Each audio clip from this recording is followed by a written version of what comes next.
future is here. You now have the power to unlock the secrets of the hobby.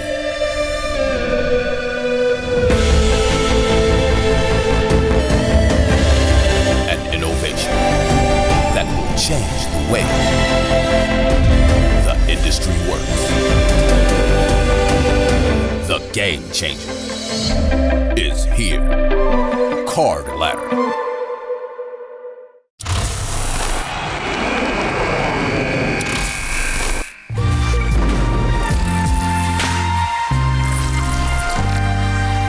Hey guys, welcome to Kristina's Corner. Today I am chatting with Ryan Smith.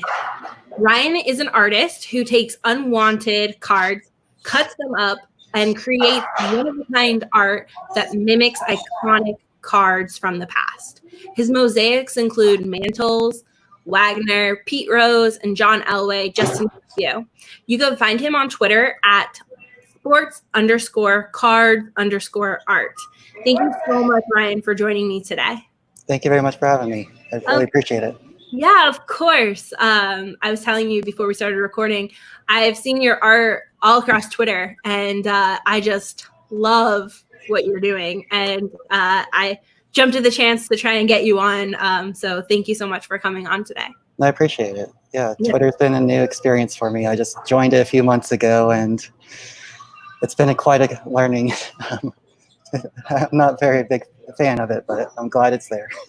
Yeah. Yeah, I kind of feel the same way with Twitter, to be honest. Yeah.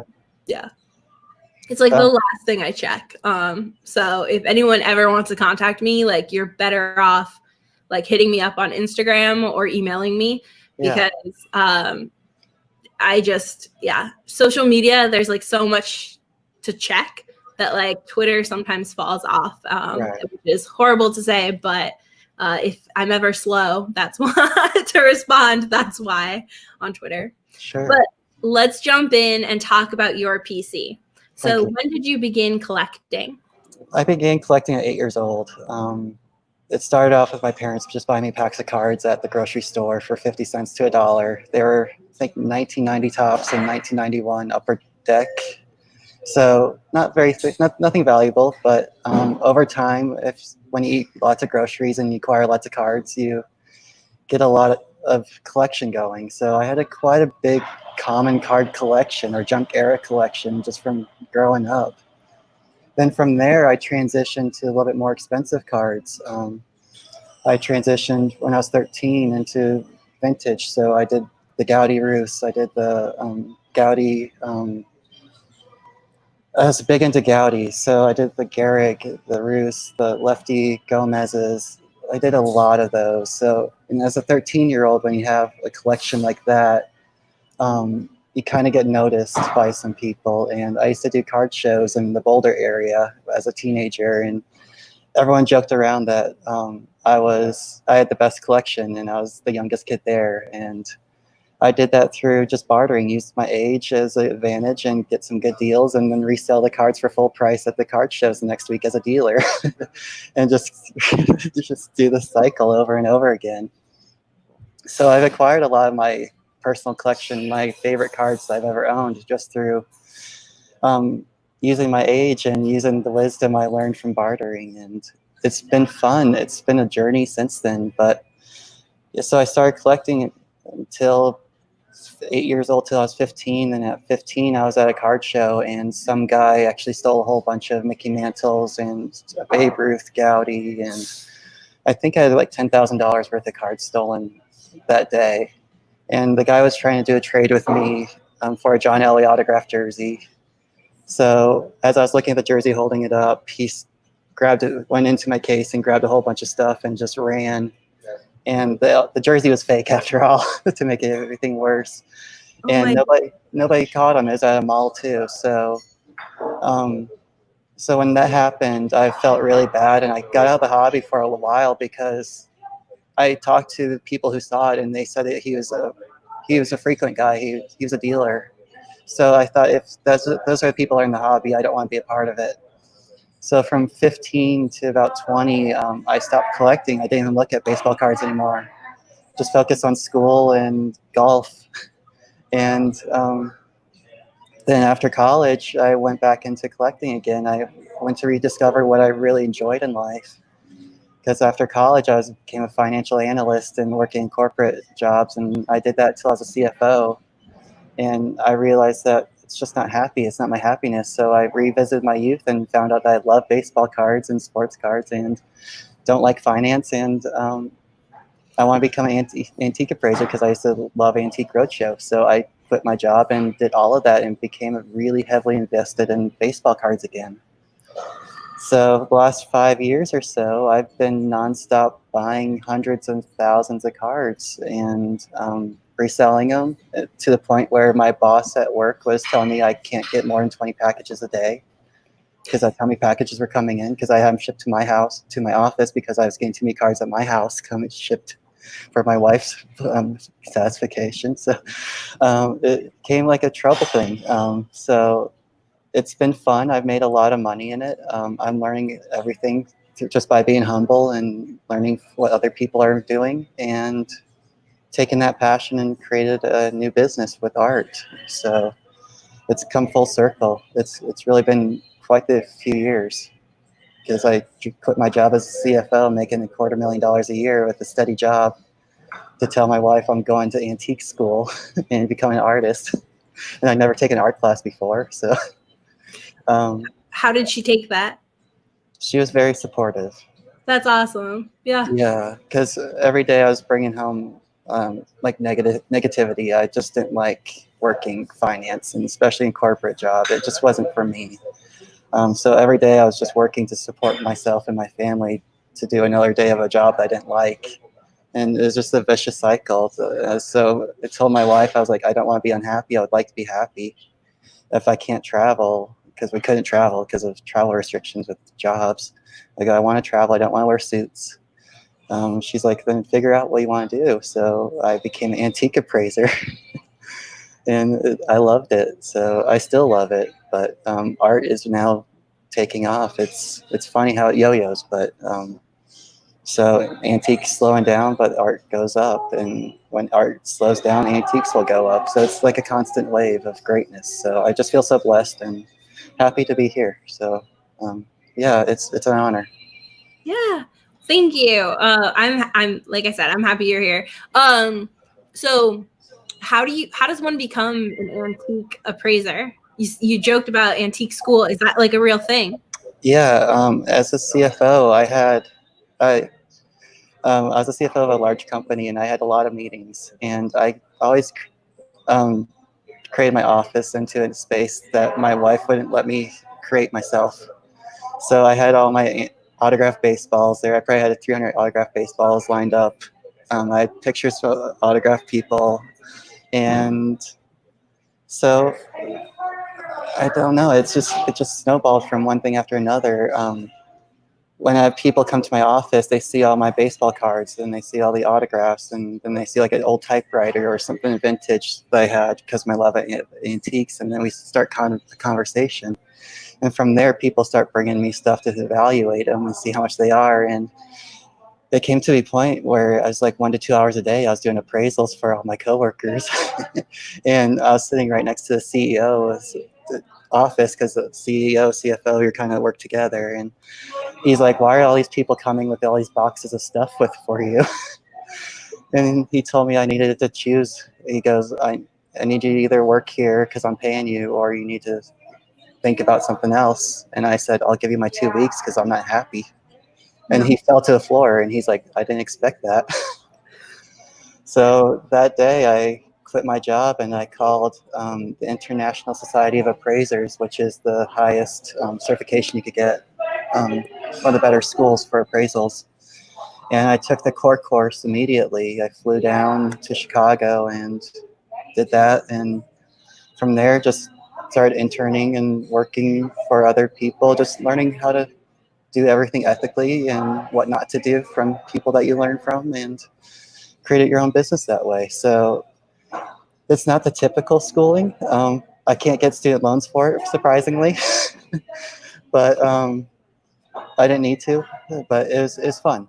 Is quite the difference. It's nice not to look at spreadsheets with numbers and boxes full of numbers. then explain numbers to these people so they could get their bonuses. It just didn't make any sense to me. So what I'm doing now makes sense, and I'm so much happier, and that's what life is about. So Yeah, for sure.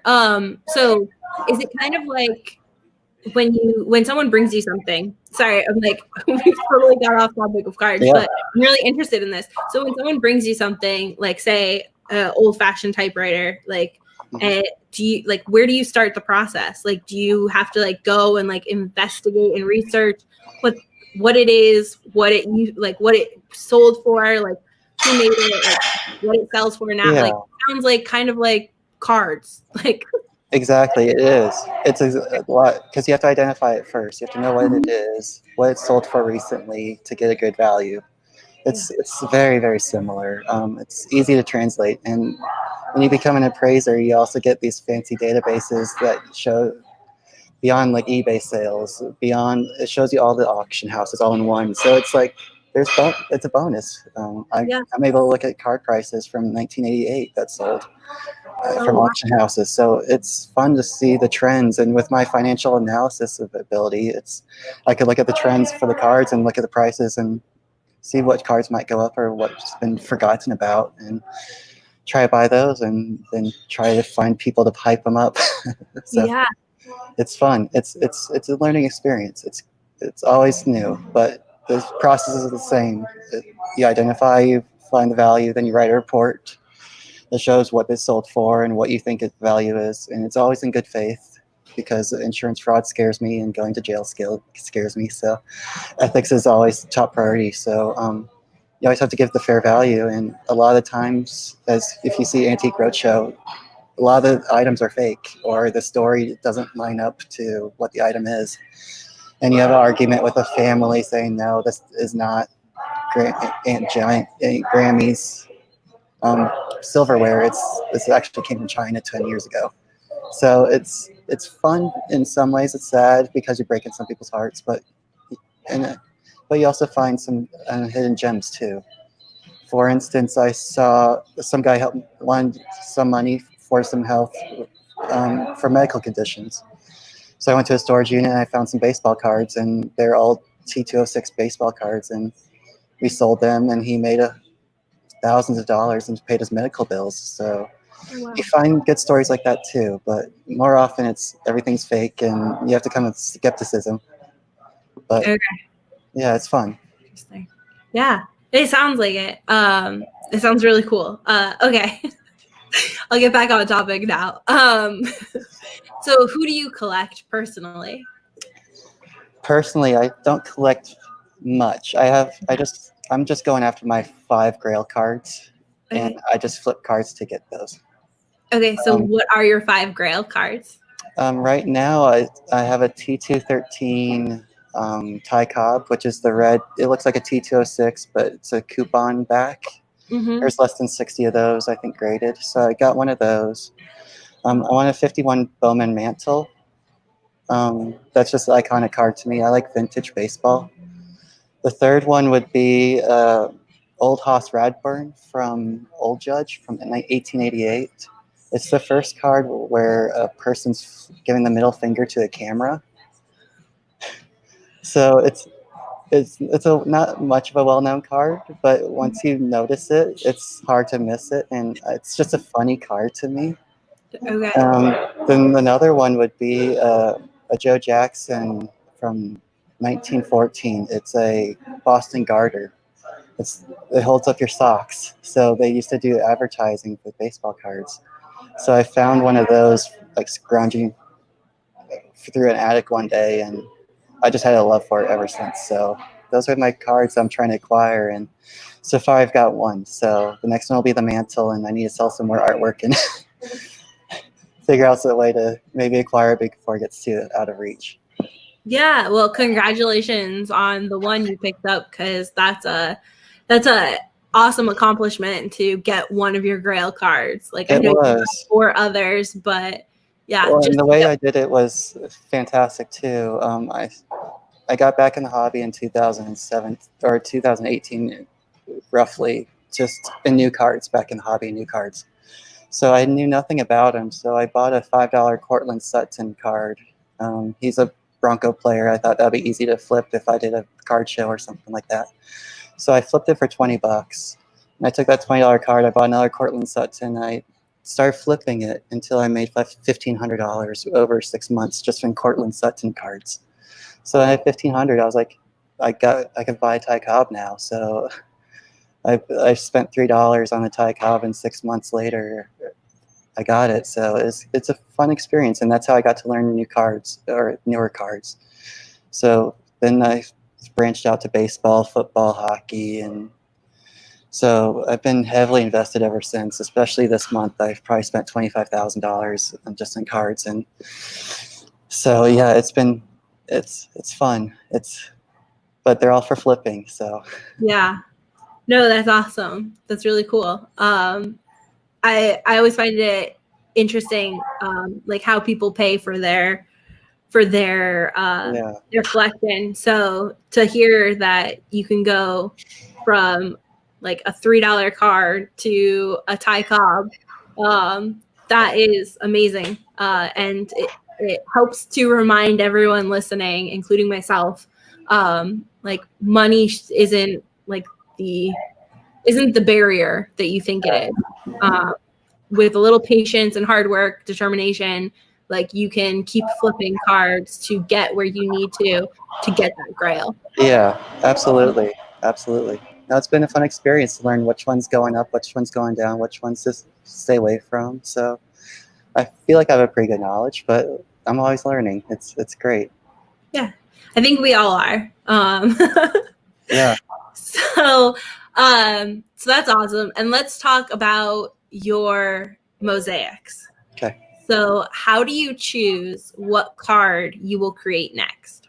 When I first started, I had to choose cards that I thought would sell or that would be recognizable. I noticed that people on Twitter and Facebook and all of the social media, they like pictures, and if it's recognizable, they'll like it more than if they don't recognize it. So being a finance guy, I had no art experience, so I just started from square one. I went to Kinko's, found a Mickey Mantle photo on Photoshop on Google, then blew it up and then started pasting stuff to it. And then my boss bought it, so he liked it a lot. He bought it, so I was like, okay, so this could be fun. So from there, I did another one, and then I'd take pictures of it and post it on social media. So I did that for a little bit. Then I joined a guy named Sports Cards Mosaics. It's sports_cards_mosaics. His name's Ben. And Ben created an algorithm. And the algorithm takes the card and breaks it up into colors and also into quadrants. So it's like 1-inch squares that you could tell the color difference. And that was truly a game changer for me because, one, I don't have to spend $50 at Kinko's every time. I can just print it out from the computer. And two, it's just so much more detailed because when you blow something up from 3 inches to 4 feet, you lose a lot of the dimensions and the color differences. So this algorithm is fantastic. So I took the algorithm and started making like a Honus Wagner, which I did, and then I made a 52 Mickey Mantle. So made the more iconic cards that I really enjoyed because I was a vintage person back then, and I knew that might sell because there's a lot of deep pocketbooks with the vintage collectors.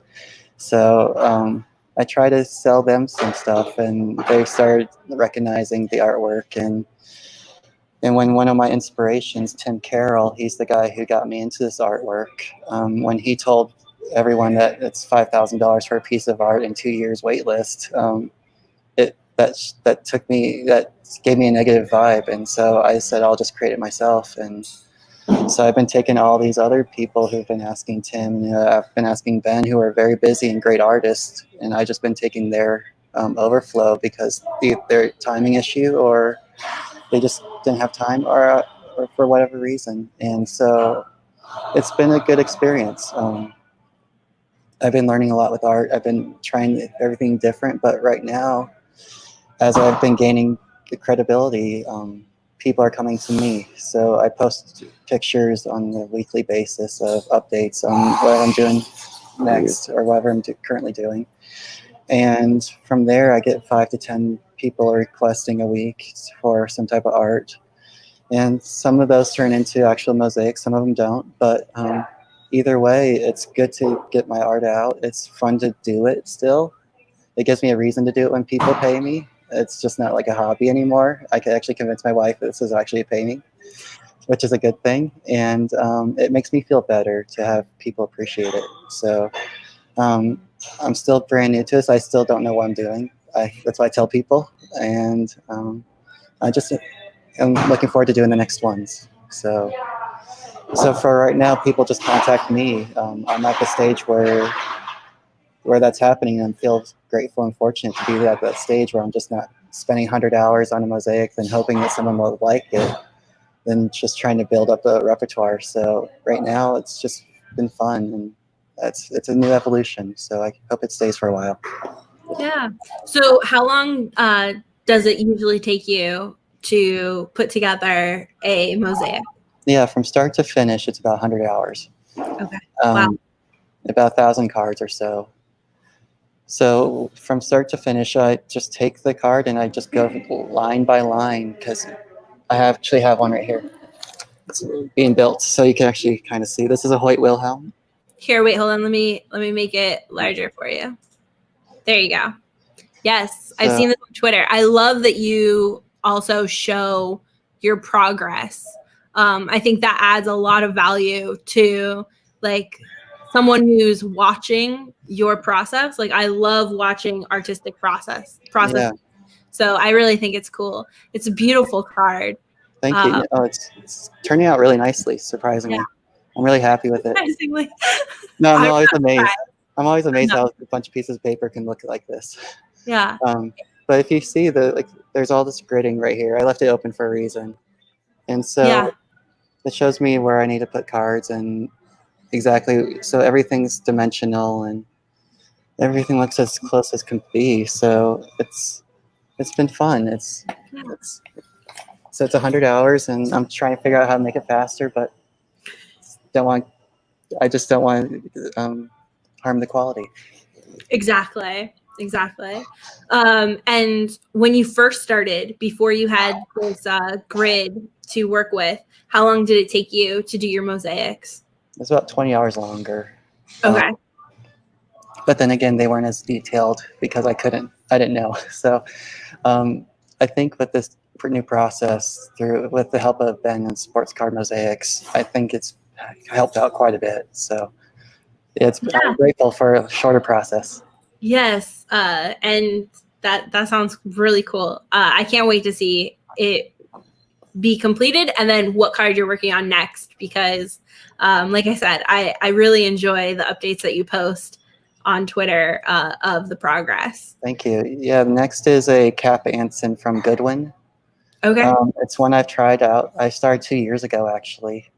Every time I finish it, I seal it, then either my cat sits on it and I have all this cat hair, or it sticks to something and it peels right off and I have to start over again. So it's my 5th time actually redoing this process. Oh, wow. So I'm hoping to get it finished this week. So at what point do you say, like, coincidences don't exist and I'm not meant to do this card? Yeah, I put it down for about 6 months to a year. Okay. I got angry at it. So, yeah, I can imagine. But it's so beautiful that I want to keep it. Yeah. So I want to finish it. I want to see what it's looked like. I want to get it in a frame so I can't harm it anymore. And then after that, I have a Joe Namath I need to finish. That's probably about 10 hours away. It's his rookie card. So it's a football one, which has been great. So it's nice to look at different football cards versus all the baseball cards. And then after that, I have a Ty Cobb, a T206 Ty Cobb. So yeah, I got a little busy, but looking forward. I'd rather be busy than not. So exactly, busy's good. So when you do a baseball card versus a football card, do you only use that sports 1,000 cards to make that mosaic? Yeah, I do. Okay. Yes. So cool. All baseball is all baseball. Simply because of when I do the faces or the skin, my mosaics, I use faces of the baseball cards. So if people see a Griffey, like a Ken Griffey Jr. on a baseball face, they get excited. But if Ken Griffey Jr. is on a John Elway rookie card, it doesn't make much sense to them. So Right. I try to stick with I always stick with the sport. It just makes sense to me. It limits the palette, and I'd like to see more football players that were light skinned because it makes the mosaics a lot easier. But it's just a challenge. So it's fun. It adds a little dimension to it, and I like to have people recognize faces and all the little details I put in there. So Yeah, that's amazing. And how do you get your 1,000 cards? Like, do you buy lots on eBay? Do you have a deal with an LCS that like helps you collect base cards? Like, how do you? yeah, it first started off with me putting an ad out on Craigslist asking for people's storage units to sell me their cards that they find. So I acquired about 1 million cards that way. Then I realized that none of them were sorted um, or anything like that. So it made everything difficult. So it just was so time consuming going through boxes, literally 10 boxes or half a storage unit of cards, just trying to find a few that would work, like a color of black or a face that was a lighter skinned or a darker tone. So Right. that didn't make much sense to me. So I did that for about 6 months. Then I started buying traded sets, like cases of traded sets, because there are boxes of 100 to 200 cards. They're all numbered, so you know exactly where they are. And if you need one card, then you can get 24 of the same card, guaranteed, in that case. So I did that for a while, but then I realized that the cost was getting expensive because I did 89 tops traded, or 89 traded. Oh, Or wow. 89 score traded. So that's with the Griffey and everything else in there. So when the Griffey rookie started going up in value, I couldn't get that anymore. Okay. The Yeah, that boxes makes were sense. no longer $3; they're now $10, and we're getting 20 of them at a time for a mosaic. So I had to find other avenues. So I started buying cases of Pinnacle 1992 Pinnacle football and baseball,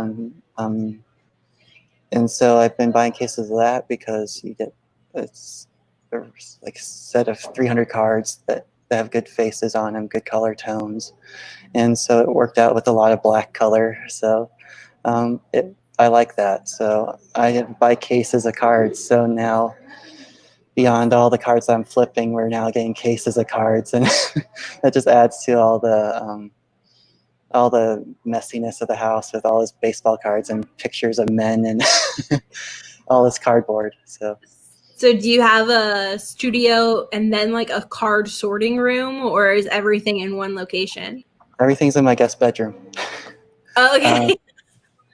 which is not helpful because we rent it out for Airbnb. So what I do is I just put in the back of the car. It's all mobile. So I have a table, I have a workbench, and I have a set of 2 boxes of cards, which will give me plenty of work to do for a couple days at least. So that's what I do. That's how I travel, and I'm always working. It's a sanctuary for me. It's nice. It's happiness for me. So Yeah, you can't get better than that. All right. So how would you describe your artistic style? it's more impressionistic than my competitors. My competitors are Being Ben and Tim Carroll, because those are the guys who also do sports card mosaics. So they have a very awesome style. I love their style. It's very realistic. Takes a lot of time, a lot of detail, lots of frustration too, I bet. So I want to do something a little different. And I'm not an artist. I was a finance guy. I just thought I could do this by looking at Tim Carroll's work. So I just tried it. So I'm a little bit sloppier. I play a little bit outside the lines because I don't know what I'm doing. That's what I tell people. I like it like that. It's a little bit more blurrier compared to their work, but it's also my style. So when people see my work versus Tim's versus Ben's, you could definitely tell who's done each one with those. So and everyone has different preferences. So I personally own a few of Ben's works. I love his work.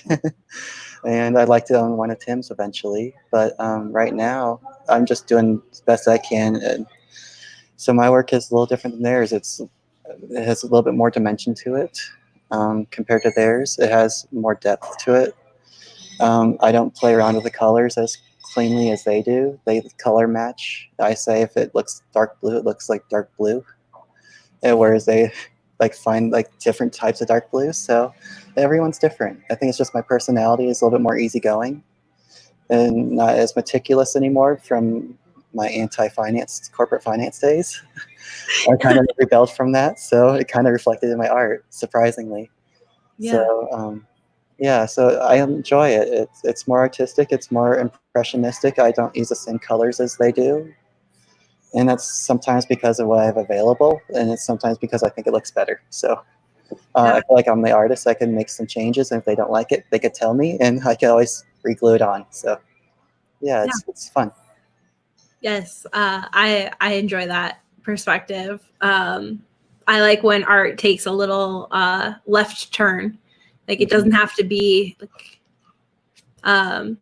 perfect. Like that's the joy of art, right? Like art is like imperfect, and it's perfect in its imperfectness. Exactly. Yeah. That makes sense. You followed me on that. Definitely. I lost myself, but as long as you followed me, that's all that matters. So where do you find your inspiration to create? I find it through whoever gives me a commission. There's some cards I'd like to do eventually. I don't know when I'll get to them, but every card that I do, I just fall in love with it. Yeah. Like all the people that inquire for cards, like all the creativity. Like the first real commission I did was a Walter Payton rookie card made out of candy wrappers. His nickname was Sweetness, so the guy wanted candy wrapper Walter Payton.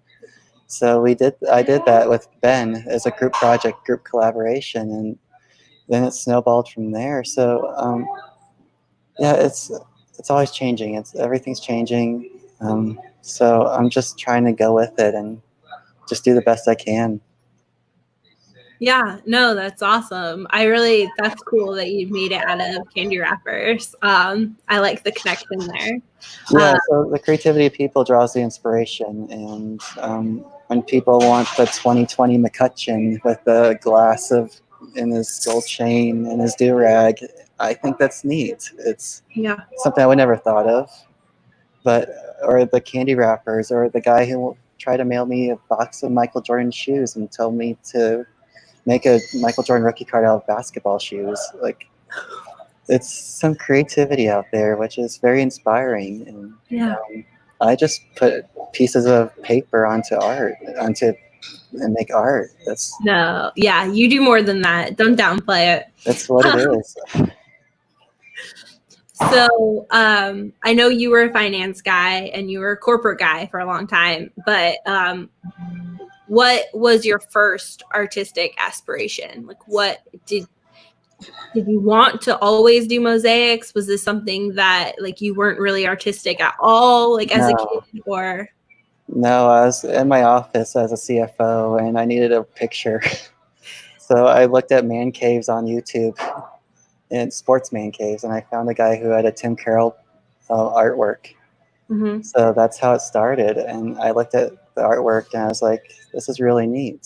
And I had an affinity to it. So I made it my desktop on my computer for a few months. And then from there, I just started studying it. And I was like, I think I can make it. So I didn't have any experience, didn't know how to start, didn't even know how to seal it in case I did make it. I'm like, how is it going to stay on a wall?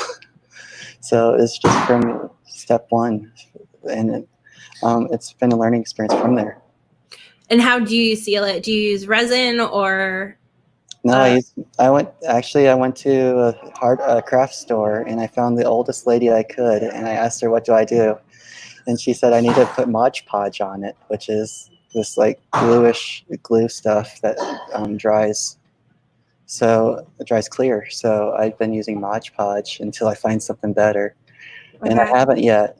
There's some sprays, there's some other adhesives, but it leaves like a film on the card or on the mosaic, and Mod Podge doesn't. It just leaves it smooth and it gives a good sheen, and it's protected. So it's protected from UV. It's protected from falling apart, and so it gives me a better peace of mind. So for when I sell people something, I'm like, is it going to stay together or not? And Mod Podge does it. So. That's awesome. Okay, good to know. I also like the way you went into like Michaels or Joanne Fabrics, like with that in mind. Like I know exactly who I'm searching for. Yeah, if anyone would know, I think it'd be an old craft lady. So that was my thought, and ask the experts. Yeah, exactly. Okay, so what do you listen to during studio time? I'm not a big music person, so I do podcasts. I do the Joe Rogan show and also Dr. Zach Bush. Those are the only two I do. Other than that, I just have a template on the computer. And I just go back and forth from the template to the mosaic, just making sure I got all the details, and so I don't have to rework stuff. And so for me, music gets me occupied or distracts me, and the podcasts somehow don't. So I just do the podcast. It's entertaining. I learned something. It makes me feel a little smarter at the end, and I feel more productive by doing work. So yeah. Do you ever find that the podcast influences you? Like if they're talking about something a little like I don't know, aggressive, like you cut your line, like your cards in more of a sharp point or something like that. I don't know. no, Okay. I haven't noticed that at all, but Okay. I could try. I never thought of it. All right. All right. So what is your ultimate Grail dream project? I know you hinted at there are a couple cards that you would love to do. What would be one or two of them? My dream project would be to make a card of a former player, either from like the 80s or 90s or 70s, and have him hold it up today. I don't know who it'd be. I respect everybody. So if you played football or baseball and you want a card of yourself made, I think that's so neat. So as for Grail cards, I'd love to do the T206 Ty Cobb. That's on my radar for the next 3, and I think the third one up. So I'm looking forward to getting to that. I don't know when I'll finish it, but just to get started on it, I think will be a dream. So and I'm thinking about doing that in all T206 cards too. So all reprints. So to make it a little bit more challenging for some reason. I don't know why, but so if you make a T206 Ty Cobb and you look and you zoom in on the face, you can see all the T206 players, and Yeah.